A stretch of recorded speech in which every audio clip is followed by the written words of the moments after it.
Bəbir müəllim, inan ki, yanğın xəbərini eşidəndə çox pis olduq. Siz də gərək o qədər malı bir yerdə saxlamazdınız. Deməli, mən 40 ildən artıqdır ki, bu sektordayam. Heç bir belə hadisə, bir tərslik olmayıb işimdə. Hələ bu yanğınla bağlı araşdırmalar davam edir. Bu işin qəsdən olunduğu da bəllidir. Kimin elədiyini də təxminən bilirəm. Neysə, indi ekspertizanın rəyini gözləyək ki, sığorta məsələlərinə baxaq. Bəbir müəllim, bilirsiniz ki, dostluğumuz öz yerində. Amma bizim də orada 40% payımız var idi. Bizim də arxamızda investorlar var. Onlara ambar yandı deyib kəsə bilmərik. Mən sizi yaxşı başa düşürəm. Bilirsiniz, bu dəqiqə elə mən özüm də bir şey eləməyə çalışıram da. Müqavilənin 6-cı bəndini yəqin ki, xatırlayırsınız.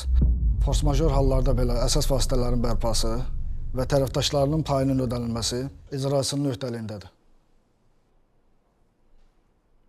Mən sizi yaxşı başa düşürəm. İndi siz nə təklif edirsiniz? Mən külün içindən malı çıxardım, ya pulu, narahat olmayın. Məndə heç kimin pulu qalmayacaq. Nə vaxt ödəyəcəksən? Əgər ödəyə bilmirsənsə, bizim sənə yaxşı bir təklifimiz var.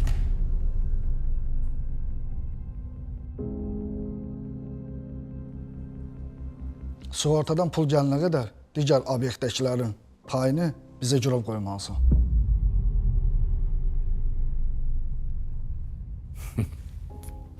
Sizin bu elədikləriniz heç yaxşı olmadı.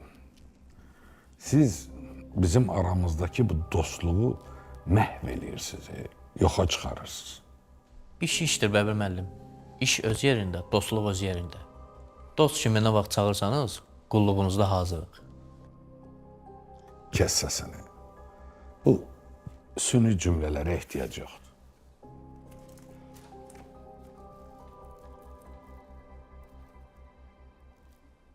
Burada mənim o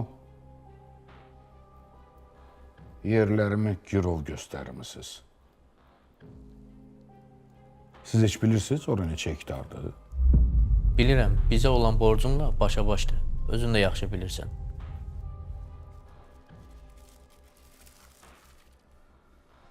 Mən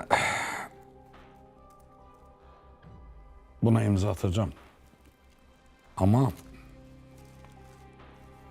siz mənim şirkətimin o hissəsini yuxuda görə bilərsiniz.